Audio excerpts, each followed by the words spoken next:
Hello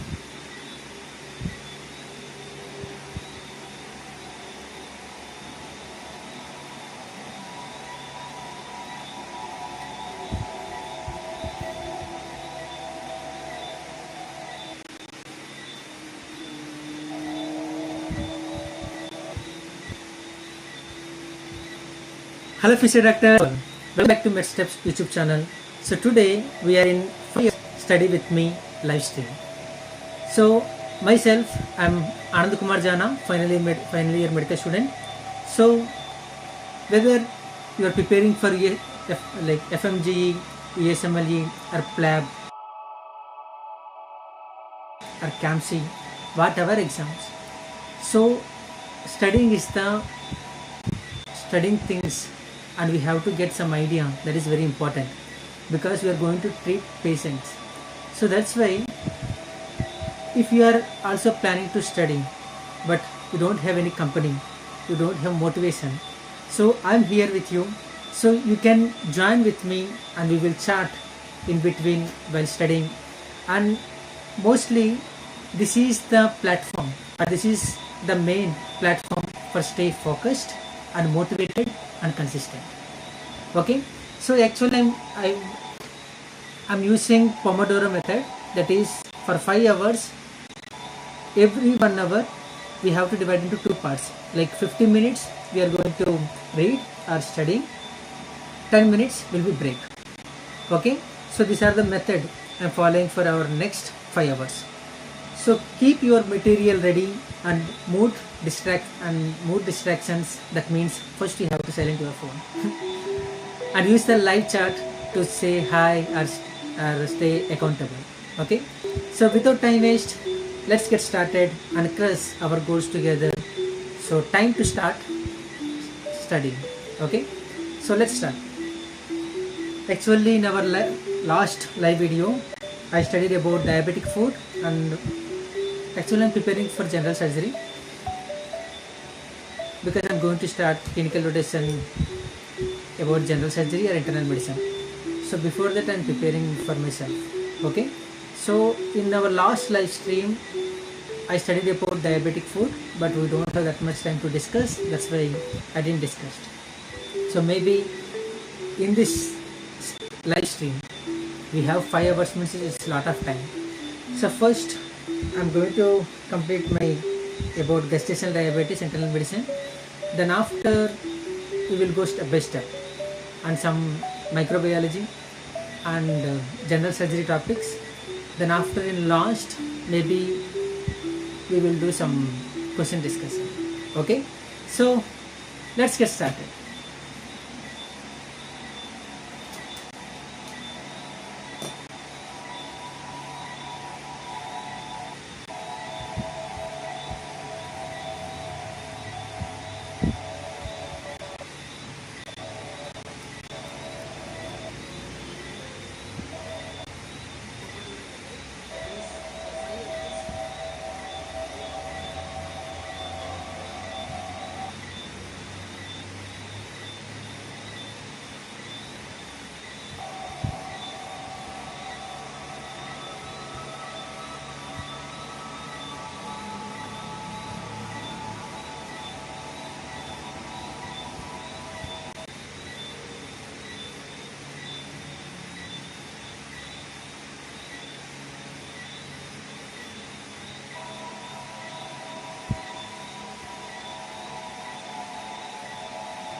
So guys, let's take 10 minutes break.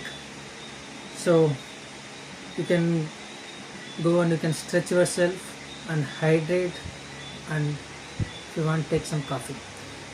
Okay, so let's take 10 minutes break, then after we can continue our studying things. Okay.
guys, let's continue with season 2.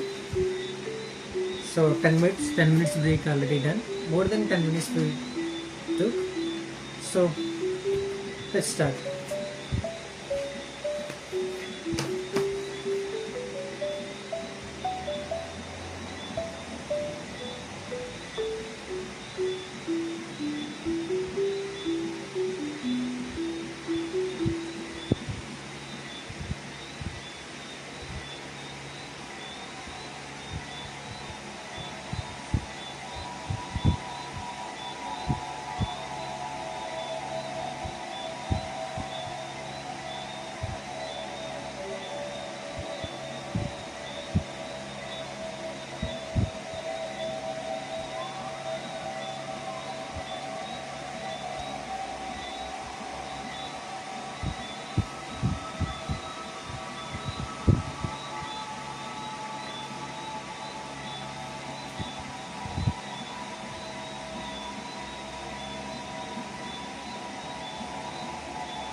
So guys, another 15 minutes we done.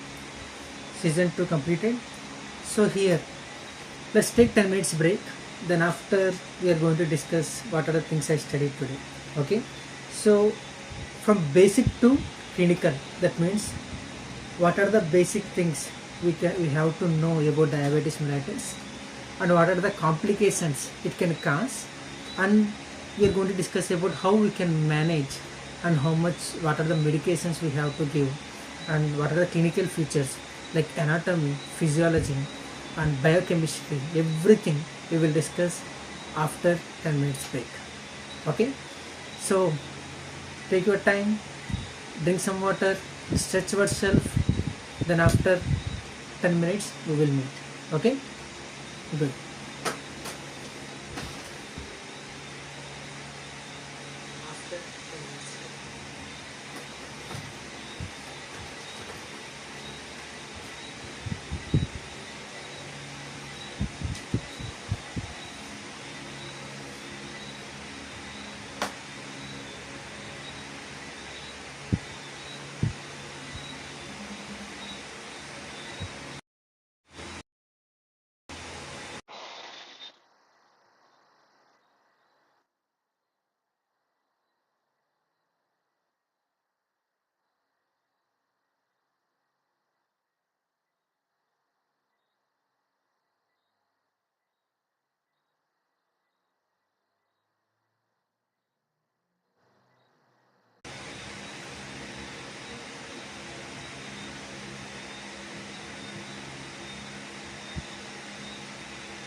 So guys, Now we are in season 3. So I hope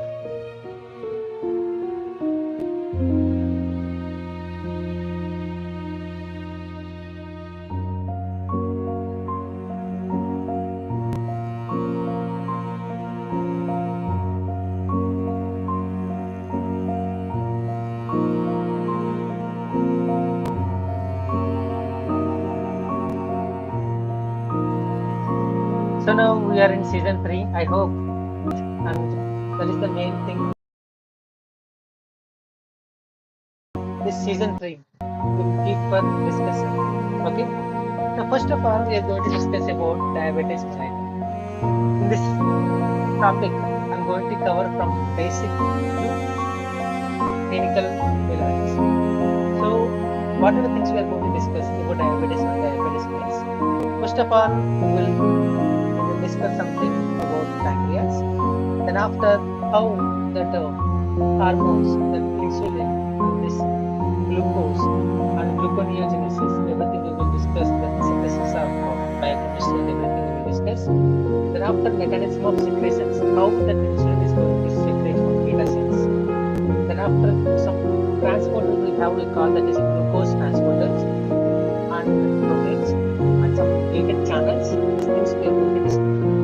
Then after, what's the main action of insulin and some diabetes, some basics about diabetes and some classification of diabetes mellitus like type 1 and type 2 and like primary and secondary, and these are the things we are going to discuss.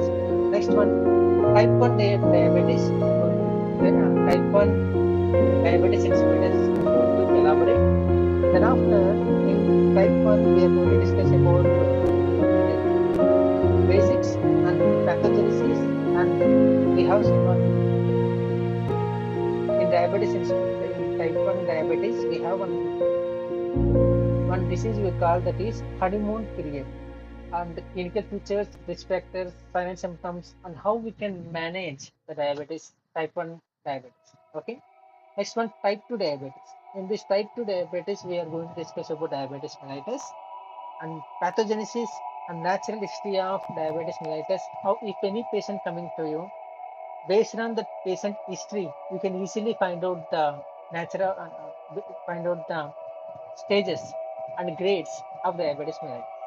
Okay, and some clinical features, risk factors, and management, and how we can do investigation. And for diabetes mellitus, we have two phenomena. That phenomenon is very important for our FMG and ESMLE for medical examination. Okay, so that thing also we are going to discuss now.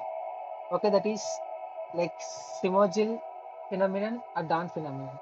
And then after, management. In management, we can see like non-pharmacological management and pharmacological management, and what are the drugs we can use, and how much dosage based on young patients and old patients, and what are the insulin types we have, and what are the complications we will get in severe diabetes and hyperglycemia, severe hyperglycemia, what are the conditions can cause, everything top to bottom, everything we are going to discuss now.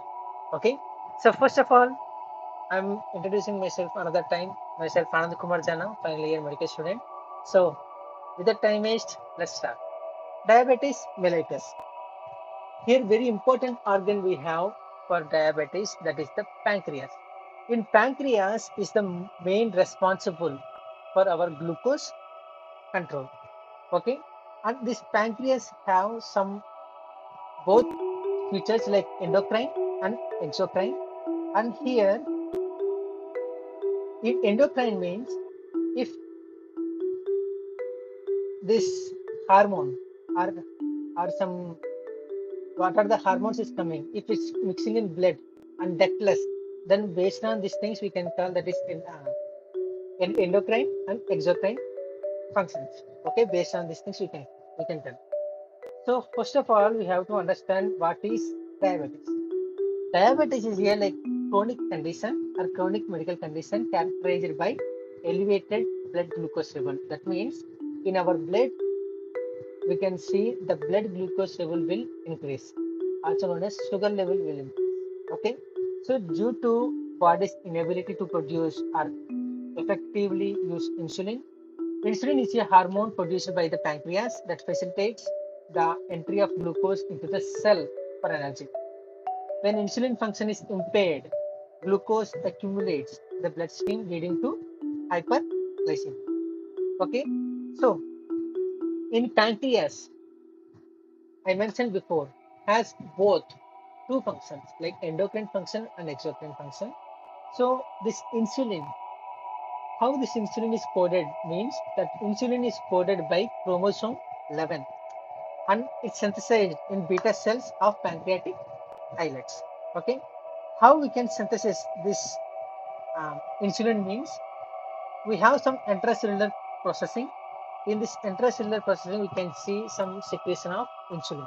Okay, when it's coming to insulin by the beta cells, is typical of the way that his body produces and manipulates of many peptides. So this insulin is mainly peptide hormone. Okay, so we are talking now. That's why I'm mentioning about peptides. So why we have to know this thing means we can this peptide have total three things. That means like A chain, B chain, and C chain based on peptides. Okay, so by synthesis, we have pre-proinsulin is modified into proinsulin. That means pre-proinsulin is there, then after gradually it will modified into proinsulin. Then after which has its C peptide chains cleaned to become insulin. Okay. Then after this peptide chains will help to cleave to insulin like peptide A and B chains. These are the things which is packed into the granules along the free peptides. Okay. So this is the insulin which is packed into granules along with free peptides. Now, how we can do, how we can understand that mechanism of secretions. So now we are going to discuss about how that insulin is coming out from the beta cell or mechanism of secretion. First of all, if you are taking some food, for example, then after you consume, then after it's converted into bolus, then after it went to your stomach. Okay. Then after in our stomach and in our intestine, small intestine, we have some villi parts. That means finger-like projections. That finger-like projections will help to observe the glucose molecules or water molecules or some vitamins, minerals, everything will absorb by the small intestine microvilli. Okay. So when the glucose is absorbed from the gut, then we can see the glucose will activate the GLUT2 receptor. Where I can find this GLUT2 receptor means this GLUT2 receptor will be in beta cells. For example, this is pancreas. In this pancreas, we have one cell that with that cells we call beta cells. For example, this is the beta cells. These beta cells will secrete the insulin. So how this thing happening means in this beta cells we have one transporter or one gate. You can think like gate. Okay, one transporter. That transporter we call GLUT2 transporter. Okay, so this GLUT2 receptor of beta cells will increase with while when it's getting activate because of glucose. Then after it will increase some ATP in the cells. Then after which closes the ATP gated like potassium channel to prevent efflux of the potassium leading to depolarization. So what's the depolarization means? This is depolarization means it's like action potential method. If you don't know about action potential, I made this video. I made about action potential like 5 days ago. So if you don't know about action potential, you can go and watch that video. Okay. Then after you can easily understand this topic. So whenever the GLUT2 receptor activates of the cell, then it will increase the ATP. ATP means adenosine triphosphate, or you can call that is the power or energy. Okay. So the ATP will increase in the cells, then after which closes the ATP potassium gated channels to prevent efflux. If potassium is going out, the insulin can't like can't secrete. That's why for closing that potassium, we have that this action potential is happening in beta cell. So when the potassium is not going to efflux, that potassium efflux we're seeing is potassium is going out means what are the things will come inside? Calcium. When calcium is coming inside, calcium will help to move from beta cell to, it will help to come out. The calcium will help. For example, calcium will come, the calcium will help to move from beta cell. Okay. In beta cell, we can see insulin. That insulin also, that insulin present in vesicles. Okay. When the calcium coming and activating this vesicles in beta cells, that vesicles will move and it will come out from the beta cells. Okay, so the calcium entry and insulin granules exocytosis. Exocytosis means that calcium will activate the insulin granules or vesicles. Then after that exocytosis will happen, the exocytosis means from beta cells, the insulin will come out. So this process we call mechanism of secretions. So after secretion, what will happen? After secretion, we can see the insulin enters into the portal circulation and is carried to the liver. So after that insulin came out from the beta cells, it will dissolve in blood. So we can see in blood that insulin enters into the portal circulation, then after it's carried to liver. Okay. So my voice is audible or not? Can you please confirm someone?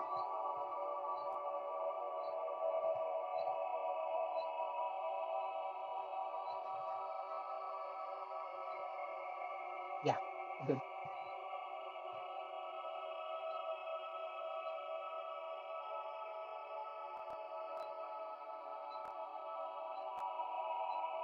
The voice is clear and it's nice. So we'll go forward.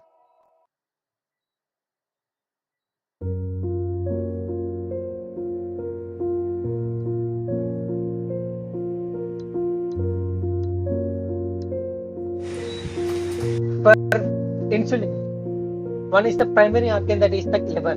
So through portal circulation, we can see that insulin carried to the liver. Then after its primary target organ, about like 50% of secreted insulin is extracted and degraded in the liver. And then after the insulin will break down, then that insulin will go to kidneys. Here we have to understand one thing. First, that insulin is going to through portal circulation is going to liver. Then after that insulin will break down and it will break the peptide A, B, C. So based on that thing, we can see that insulin, if it's after breakdown, we can see that insulin is going to kidneys. Okay. So some people, if any patient have like chronic hyperglycemia, they are not controlling the glucose levels, then they are very prone to get kidney related problems or kidney failure or end stage of renal disease or proteinuria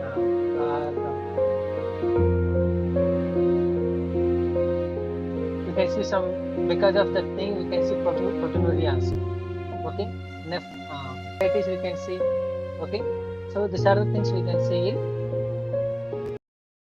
by the liver, hence it provides a useful index of rate of insulin secretion which is rated by of the kidneys. Okay, so we discussed about the basic things about pancreas, then after synthesis and mechanism of secretion, then after now we are going to discuss about glucose transport or glucose transporter proteins. Okay, so total we have 4 glucose transporter proteins, that is GLUT1, glucose transporter 1, glucose transporter 2, glucose transporter 3, glucose transporter 4. So now we are discussing about glucose transport 1. Now glucose transport 1 enables basal non-insulin and stimulated glucose uptake take into medicine. When it's coming to glucose transport too, it's very important because it is the main transporter uh, will help to increase the insulin and in liver and in hepatocytes, in renal tubules, we can see this transport. So this glucose to transporter is transport glucose to beta cells. The prerequisite for glucose sensing are also found in renal tubules and hepatocytes. So this glucose to transporter we can see in renal tubules. Because of that, the patient can get renal tubule problems also. Okay, so because this glucose to transporter present in hepatocytes and renal tubules. Next one, glucose transport 3. This glucose transport 3,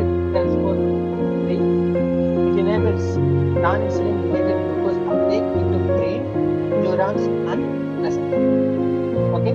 Next, this glucose transporter 4, it enables much of the peripheral action of insulin channels through which glucose is taken into muscle and adipose tissue cells following stimulates of the insulin receptor. Some cells such as like neurons, placental cells and cells of the like cornea don't require insulin for uptake glucose. Insulin receptors has 4 subunits, 2 alpha and 2 beta. So alpha, this alpha receptors we can see in peripheral cell in beta cells in peripherally, and this beta cells we can see in transmembrane area. Okay, so some cells like such as neurons and placental cells and cells of cornea don't require any insulin for the uptake of glucose. Okay, so now we are going to see the actions of insulin. Insulin will help. Insulin mostly we can see in liver, skeletal muscle, and adipose tissue. So, what are the main things? It inhibits gluconeogenesis. Whenever insulin is there, we can't see any gluconeogenesis. Okay, so it will inhibit gluconeogenesis. That means it will inhibit glyconeogenesis, not gluconeogenesis. Okay, glyconeogenesis, and it increases the uptake and utilization of glucose by muscles, and it inhibits lipolysis. That means breakdown of lipids, and doing like so and doing like it will prevent the ketogenesis also. That means the forming of ketones also it will inhibit. Okay, that's why we can see if any patient have type 1 diabetes, that means diabetes insipidus, that patient have to take insulin. Okay, so this type 1 diabetes, that patient have to take more amount of insulin. Because of that insulin, if that insulin is because like options of insulin are total like less insulin. Because of that thing, in that patient we can see ketonuria, a diabetic ketoacidosis. Okay, so that's why here if insulin is there means we can prevent the ketogenesis, and it enhances uptake of amino acids into muscles for protein synthesis and inhibition of proteolysis, breakdown of proteins. Okay, so if insulin increase, what will happen? If insulin decreases, what will happen? Now we are going to see. First one, now we are going to discuss about first of all carbohydrate. Now actually this is biochemistry. Okay, so first it will be like carbohydrates metabolism we are going to discuss. Okay, then after fat metabolism, then after protein metabolism. In carbohydrate metabolism, we have to, if insulin increase, then what will happen? The glucose transport, mostly we can see like muscle and adipose tissue, and we can see the glucose phosphorylation and glycogen synthesis, and we can see glycolysis and pyruvate dehydrogenase activity and pentose phosphate and shunt. We have to understand one thing in biochemistry. We can't understand these topics, okay? But we have to know the pathways. If you know the pathway very well, easily you can remember the concept, okay? So that's why pathways is very important.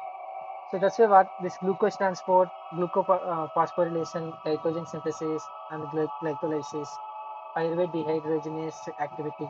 pentose phosphate, instant HMP pathway, this everything we have. If we know little amount of biochemistry and pathways, we will get little good idea.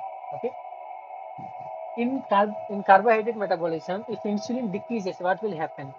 Gluconeogenesis. That means that new glucose will form and glycogenolysis. The glycogen will break down. Okay. Next, we can see lipid metabolism. In lipid metabolism, if insulin increases, means we can say like triglyceride synthesis, fatty acid synthesis, and liver and lipoprotein lipase activity and adipocytes. If that insulin decreases, we can see lipolysis, lipoprotein lipase, muscle. In muscle, we can see that thing and ketogenesis and fatty acid oxidation. Oxidation. That means liver. Next, we can see protein metabolism. In protein metabolism, if insulin increased, we can see like amino acid transports and protein synthesis. If that insulin decreases, then we can see protein degradation. Okay. So these are the like main things about biochemistry.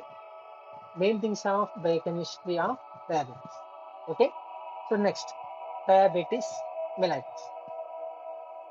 Diabetes mellitus is the metabolic disorder of carbohydrate metabolism, and it's characterized by persisting hyperglycemia because due to either insulin deficiency or insulin resistance.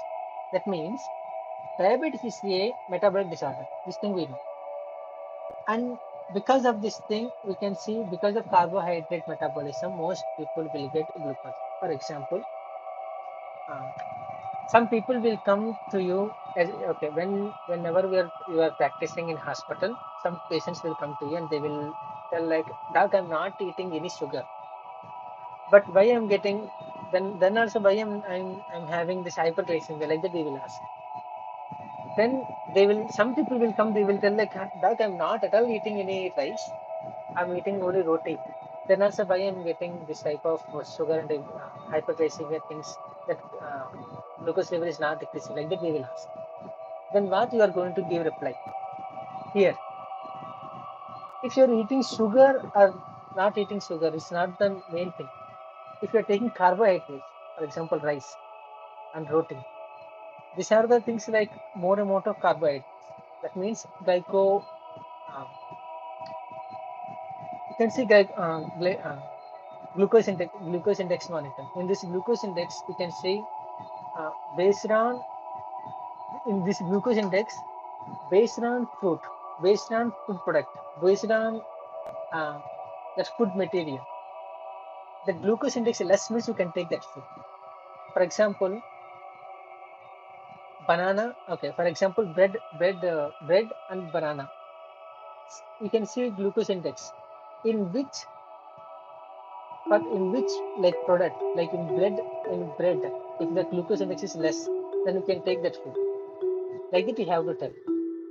So some people will think like, okay, if I'm eating roti, I will not get the glucose will not increase. Like that, they will think. But can I tell you one thing? More amount of diabetes patients, like mostly worldwide or in India, if you are saying means more amount of glucose like diabetic patients where we are seeing means in Punjab area. Punjab means in Punjab mostly they are eating roti only, right? Then why they are getting this type of glucose hyperglycemia? Because of we have to take some food based on percentage. If you know the percentage and if you know the glucose index, based on that, if you're taking meals, the glucose level will not increase in our time. Okay, so you have to focus on this thing. So here in diabetes mellitus, we can see metabolic disorder of carbohydrate metabolism and characterized by persisting hyperglycemia because due to either insulin deficiency or insulin resistance. So this persistent hyperglycemia will happen because of insulin resistance or insulin deficiency. So these blood glucose levels are closely regulated. We have to regulate like 3.5 to 8.0 millimole per liter means like HbA1c or 63 to 144 milligram per deciliter. And for that patients, you can you can give some suggestions like food, fasting, and exercise. These are the things if they are following good diet, like less sugar and diabetic diet. If they are following means we can manage. So normal plus fasting blood sugar level like 3.5 to 5.5 millimole per liter. Um, in normal values you can see means 63 to 100 milligram per deciliter. Normal random blood sugar will be like 4.4 to 7.8 millimole per liter. You can see like 70 to 144 milligram per deciliter. So here important thing is this random blood sugar level we can see in between like 7.8 to 11.1 millimole per liter is considered as pre-diabetes. Okay. So now symptoms of diabetes mellitus. Mostly we'll go a little deep, like different symptoms, silent symptoms also I will tell. But in basic, we have to know the polydipsia, polyphagia, and polyuria. Polydipsia means that the patient polydipsia, polyphagia, and polyuria. Polyuria means the patient will pass more amount of urine. Polyphagia means more amount of more amount of water consumed. So these are the things. It's the main principle diabetes. So we'll go little deep, but this is the basic. It's three P's: polydipsia, polyphagia, polyuria. Okay. So in fasting blood sugar level, if greater than equal to 7 millimole per liter in HbA1c, like normal value 126 milligram per deciliter, then that is fasting blood sugar level. If random blood sugar level like greater than fasting blood sugar level greater than 7.0 millimole means it's like the patient have diabetes greater than 126 milligram per deciliter. Like in random blood sugar levels 300 milligram per deciliter means the patient had diabetes. After 2 hours of postprandial means after eating food, the plasma glucose will be greater than equal to 11.1 or millimole per liter or 200 milligram per deciliter, or after the glucose load of 75 grams during glucose tolerance test in pregnancy period. Then we have to think about diabetes mellitus and gestational diabetes. Okay. So this HbA1c greater than equal to like 6.5% means then we have to suspect that patient have pre-diabetes. So this criteria should be confirmed by repeat tests on a different day to change the milligram and deciliter millimole per liter HbA1c, and we have to divide by the factor 8. Okay, so key points will be main important points I'm going to tell now. That is, random is without regard to time since the last meal. In fasting, we can see no caloric intake for last 8 hours, and oral glucose tolerance test, that is blood glucose measured after ingestion of 75 grams of anhydrase of glucose dissolved in water. If patient have impaired glucose tolerance, like fasting plasma glucose is between like 7 to 11 millimole per liter. During oral glucose tolerance test, like at least 8 hours fast. After 30 minutes, we have to check, and after half an hour, we have to check. That is glucose tolerance test. In glucose tolerance test, we have like two things, like 1 hour glucose tolerance test, 2 hours glucose tolerance test, and 3 hours glucose tolerance test. But this thing we are going to check for only pregnant females. Okay. So it will be like irreversible reduced life expectancy, and we can see in diabetes patient we can see microvascular diseases leading to increased prevalence of coronary artery disease and peripheral vascular disease and stroke. Why this stroke thing happening is we will discuss step by step. Okay. For example, coronary artery disease. First, we will discuss about coronary artery disease. In blood vessels, in that endothelial layers, endothelial cells, the glucose will accumulate and it will cause the blood vessel will become stiff.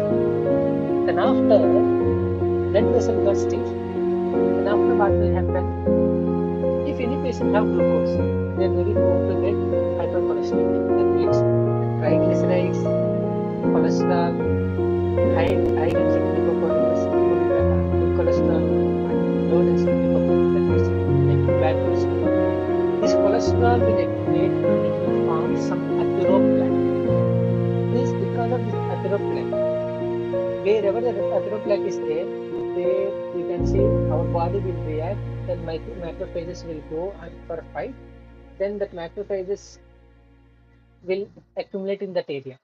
Then it will form and it will that the cholesterol plaque will form and it will narrow the blood vessel. Whenever it's narrow blood vessel, then we call that is angina or myocardial infection or coronary artery disease. Okay. So these are the things. That's why this hyperglycemia is very dangerous and it's like chronic condition and it will cause many complications. Okay. So next, micro microvascular damage causing diabetic retinopathy and nephropathy. In eye, it will decrease the blood circulation, so that's why we can see retinopathy and we can see nephropathy. Okay, and neuropathy is another major complications. Okay, so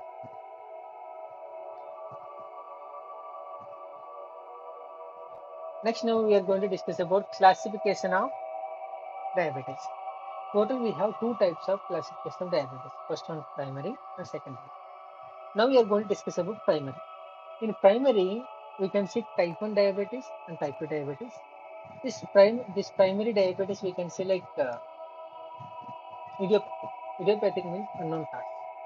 So now first we are going to discuss about type 1 diabetes. This type 1 diabetes, it will cause by autoimmune response and it will destroy the insulin producing beta cells in the pancreas. So type 1 will be like autoimmune thing. That means immunity related thing. Okay, and it will be like unknown cause idiopathic. So another time I'm repeating this thing. Type 1 means it's like immune pathogenesis and is characterized by severe absolute insulin deficiency. In this patient, the insulin deficiency we can see. Okay, and it's like autoimmune response and it will destroy the insulin producing beta cells in the pancreas. So next one, type 2. Type 2 means it's like insulin resistance where the body does not respond properly to insulin, often combined with a relative insulin deficiency. So in type 2 diabetes, it results from a combination of insulin resistance and a relative insulin deficiency. Okay. Next, secondary. Secondary classification we can say type 1 and type primary and secondary. Primary we discussed, that is idiopathic means unknown cause, type 1 and type 2. So next one we are going to see the secondary classification of diabetes. It will be like diseases of exocrine pancreas like pancreatitis, trauma, pancreatectomy, neoplasia, cystic fibrosis, and hemochromatosis. Next we can see endocrinopathies. In endocrinopathies we can see like acromegaly, Cushing syndrome, uh, pheochromocytoma, and somatostatinoma and aldosteronoma. So these are the tumors can cause secondary diabetes mellitus. Next one, drugs. Drugs means some drugs also can cause diabetes. That is nicotinic acid. That means B3 or niacin. And beta blockers also can cause. And thyroid hormones, uh, dioxide and beta adrenergic agonists and thiazides. Glucocorticoids like cyclosporins and tacrolimus. And antipsychotics also can cause the diabetes, that is clozapine and olanzapine. In infections, some infections can cause this type of diabetes, that is cytomegalovirus and congenital rubella can cause um, this diabetes things. Okay, so some genetic disorders also can cause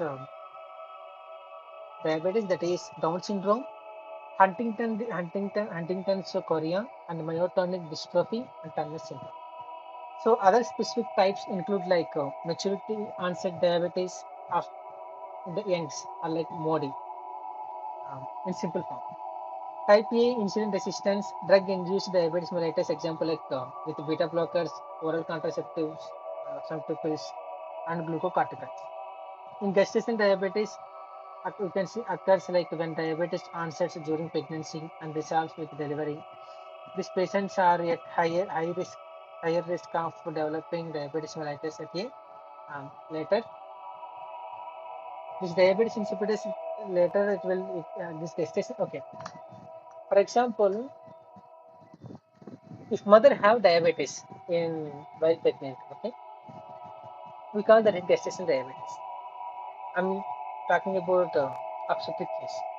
If any pregnant female have any diabetes, like gestational diabetes is not improving, then because of the diabetes, the baby size will can increase. A thing we call the macros, macrosomia. Macrosomia means that baby head and body will increase, like greater than 4 kgs we can see. Because of that thing, that mother for delivery it will cause complication because of small calories. Okay, well during delivery, mother can get that perineal tears, and next thing because of that big baby, some mothers can go to alternate status or they can't push. So for that we have to do C-section. Okay, so these are the gestational diabetes complications.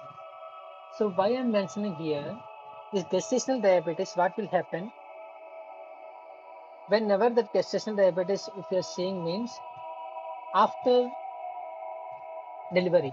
After delivery, we have to think about maybe after every 6 months we have to check about this gestational diabetes. After 6 months, within after delivery, within 2 to 3 weeks, that sugar levels decrease means no problem. But if any mother got gestational diabetes while pregnant, they are very prone to get diabetes mellitus after 6 months. If they are getting 6 months, after 6 months diabetes mellitus means that it's like final thing. It's a chronic condition. Okay, so if in delivery, if any mother got gestational diabetes, they are very prone to get diabetes mellitus. Okay, this is the main. Next, we are going to discuss about little deep food type 1 diabetes.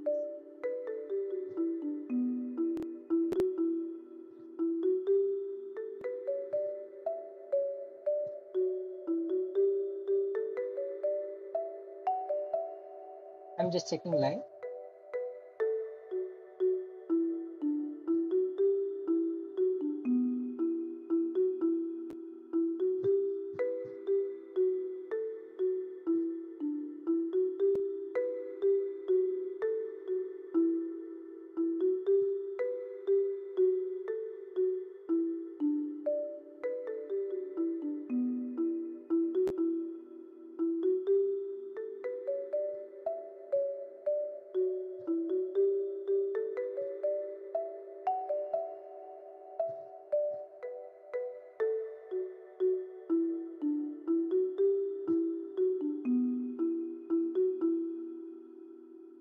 Okay, because I have some network issue, that's why I'm not able to see the live. But how many chats, how many messages I'm getting, I can't see.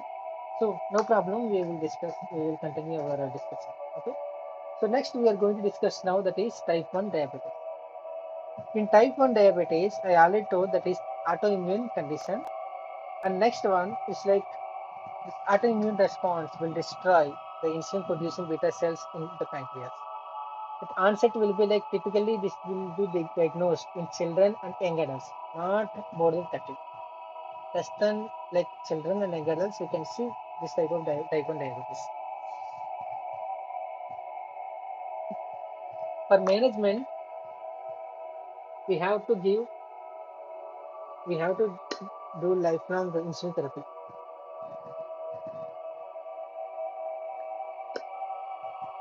Okay, so type 1 diabetes, also known as insulin dependent diabetes mellitus. So it accounts for 10% of the cases like childhood and early adulthood, like age we can see less than 30 years old, I already mentioned. So due to beta cell destruction with absolute deficiency of insulin, which is of like multifactorial causes such as genetic predisposition. Next one, viral infections can cause autoimmune things can cause. Okay, so first of all, we are going to genetic predisposition. If the family mother and father have this type of gestational diabetes issues, then they can get type of diabetes issues. Okay. So next one, viral infections. In viral infections, we can say if any patient injury is due to molecular mimicry between antigen and beta cells antigen. Example like coxsackie virus, okay, antigen and that after glutamic acid and decarboxylase antigen found within the beta cells have a similar chemical structures. You can see the similar chemical structures because of that virus can cause diabetes. Okay, next one. So that the antibodies produced to fight the foreign antigen of the virus also cause reaction with the antigen of self tissue bearing this glutamic acid decarboxylase, hence destroying it. In autoimmune things, how it will do means the type 4 because of this type 4 hypersensitivity, the people can get this type 1 diabetes. Okay.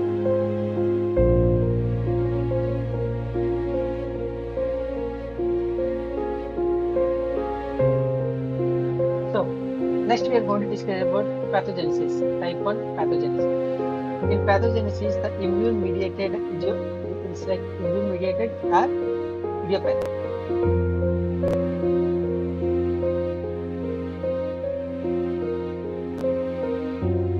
It's like idiopathic.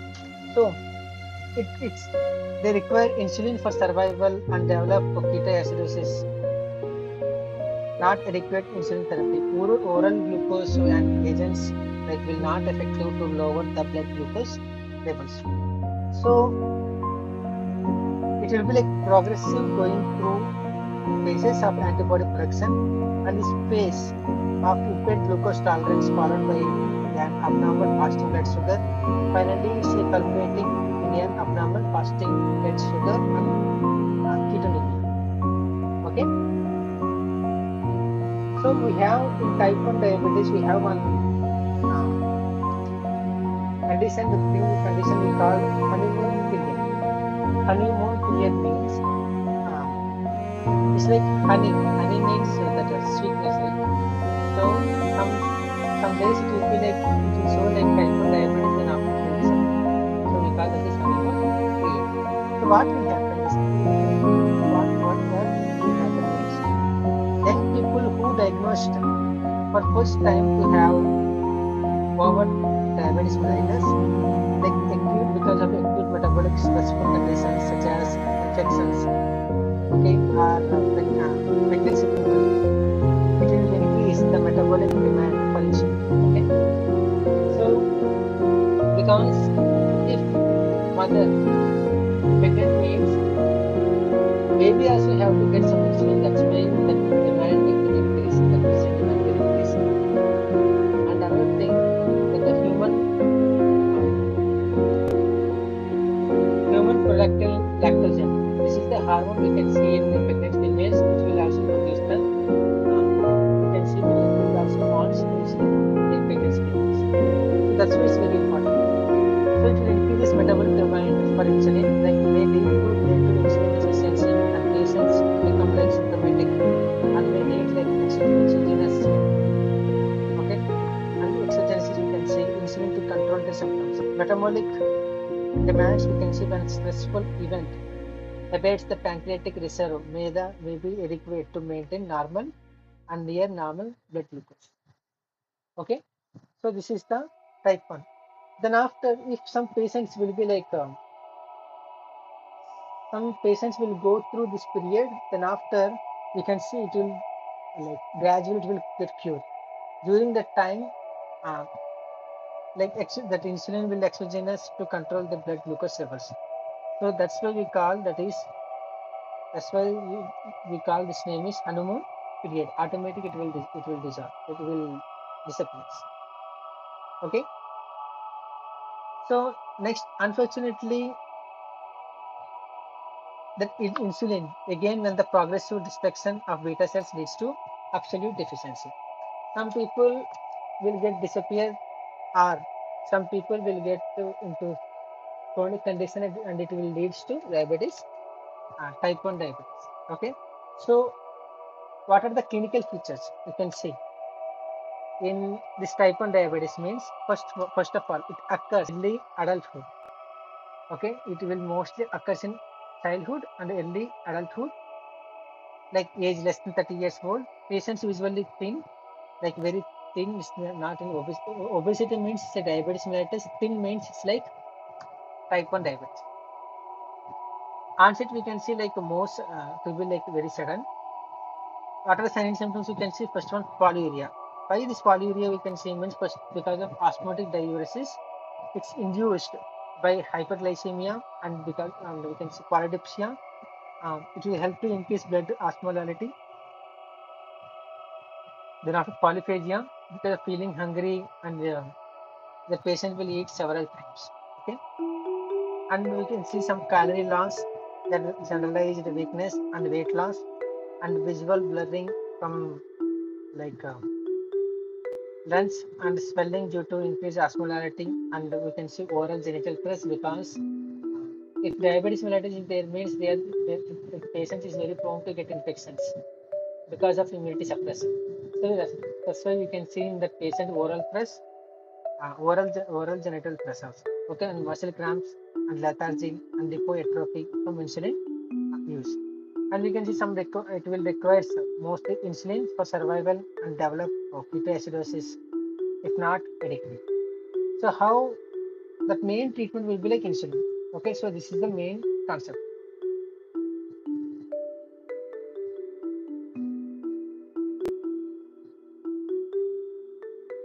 So this is the things about type 1 diabetes. We will discuss about insulin because insulin will take like a little more amount of part. Okay, it will take little more time. Okay, so 5 minutes break for me. Then after we will start type 2 diabetes. Okay.